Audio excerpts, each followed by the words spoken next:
Bonjour et bienvenue sur ce troisième épisode d'Effectual Impact. Aujourd'hui, on veut vous parler d'un sujet important, c'est comment transformer un problème en opportunité. Souvent, on nous dit, quand on a un problème, de ne pas le voir en négatif, que c'est potentiellement une aubaine, qu'il faut le voir effectivement en positif et que ça va se transformer comme par magie d'un problème en quelque chose de positif. La question, c'est comment on fait, comment on passe méthodiquement de ce problème à une mine d'opportunité. Et on pense que ce n'est pas juste en décidant « Ah non, je ne vois pas le problème en négatif et je le vois en positif ». Alors Dominique, est-ce que tu peux nous en dire un petit peu plus? Alors en général, soit on cherche directement des solutions au problème, soit on décompose le problème et on cherche le pourquoi du problème. Donc cette fois-ci, on va agir au niveau de la cause du problème. La cause étant en fait un autre problème que le problème initial. Et la difficulté que l'on rencontre, c'est que la plupart des problèmes n'ont pas qu'une seule cause en fait. C'est même assez rare finalement les problèmes qui ont une seule cause. On pourrait avoir effectivement ce cas-là si on part d'une vis qui est trop longue pour percer son mur. Et donc on va couper la vis et le problème est réglé. Là on est dans un problème simple et même dans un problème simple il y a plusieurs solutions. Donc ça n'est pas évident. Alors effectivement, ça me fait penser à ce fameux exercice des 5 pourquoi où on nous dit quand on a un problème, eh bien je décompose, je regarde pourquoi cette cause, pourquoi cette cause. Et en fait, effectivement, je ne fais que décomposer en sous-problèmes. Et donc, comment je fais quand j'ai un problème comme ça qui a des causes multiples et de nature différente? Et ben nous, on va vous dire qu'il ne faut pas utiliser l'enchaînement des pourquoi, parce que les pourquoi renvoient à la causalité. Et on a vu que effectivement, les problèmes sont en général ont plusieurs causes. Donc au contraire, on va basculer et s'intéresser cette fois-ci au pourquoi en deux mots, à savoir les conséquences. Généralement, il faut savoir qu'on cherche à supprimer le problème alors que nous pouvons composer avec, c'est-à-dire le transformer en opportunité. Ceci ne sera possible que si effectivement on fait cette bascule de problème à conséquence du problème. Notons que c'est presque normal que nous buggions parce que c'est dans notre éducation.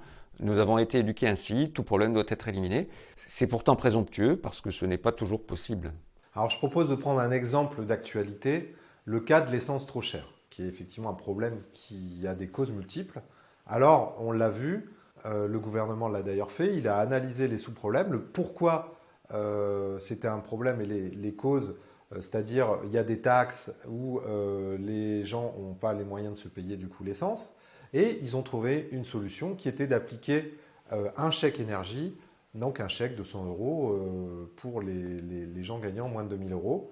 Et on va voir qu'en analysant les conséquences du problème, eh bien, on arrive à regarder des solutions qu'on n'aurait pas vues et des opportunités nouvelles. Alors d'abord, regardons les conséquences de l'essence trop chère. Les conséquences en termes de contraintes, eh bien, c'est que ça empêche les déplacements et ça peut m'empêcher par exemple de me rendre à mon lieu de travail. Ça va pouvoir peut-être empêcher le transporteur de me livrer ou fortement augmenter ses coûts et donc augmenter peut-être ses prix de livraison. Mais on voit aussi qu'il y a des conséquences plutôt positives, des ressources, puisque ça va notamment permettre de baisser les émissions de CO2 et ça c'est plutôt bon pour la planète. Ensuite on va regarder qu'est-ce qui se passe avec les conséquences des limites. Si je ne peux plus aller me déplacer pour aller à mon lieu de travail, si je ne peux plus travailler, finalement, je vais avoir des nouvelles ressources qui vont émerger, puisqu'en fait, tout simplement, je vais disposer de temps. Si je ne vais plus travailler, si je ne peux plus aller au travail parce que l'essence est trop chère, je vais avoir du temps disponible et ça, c'est une ressource. Donc on le voit, quand on travaille au niveau des conséquences, certaines conséquences sont directement positives, entendu. L'augmentation du prix de l'essence a un impact positif sur les émissions de CO2, mais il y a effectivement du négatif. Mais au niveau des conséquences, on voit par exemple que la solution du télétravail est une opportunité pour pallier le problème de transport domicile-bureau. De même pour le fabricant qui voit son coût de transport augmenter, notamment lors des chaînes logistiques et livraisons, l'utilisation de flux naturels des personnes qui se déplacent peut servir à transporter des biens. Alors au final, non seulement le transporteur qui choisirait cette solution-là réduira son budget d'essence, mais aussi l'usure de ses camions.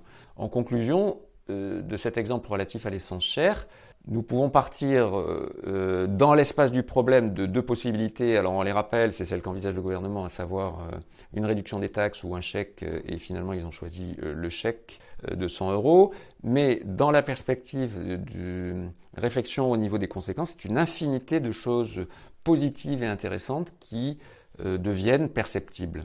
Ok, donc on voit qu'en 4 étapes simples, on peut réussir à transformer, on a une manière claire et nette de transformer un problème en mine d'opportunité. Et c'est la première étape, c'est bien évidemment de formuler le problème.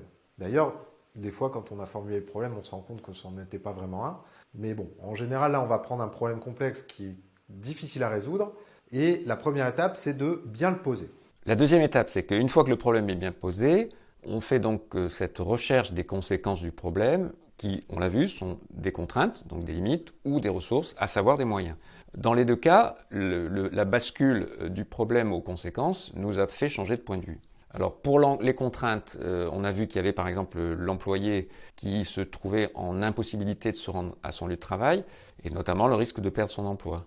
Pour le transporteur, on a vu effectivement les conséquences d'une augmentation du coût du transport qui lui est directement imputable. Pour les ressources qui sont des moyens, on a vu la baisse des émissions de CO2, on a effectivement parlé de moins d'usure des camions, moins de trafic routier aussi comme conséquence et probablement une réduction de la pollution de l'air.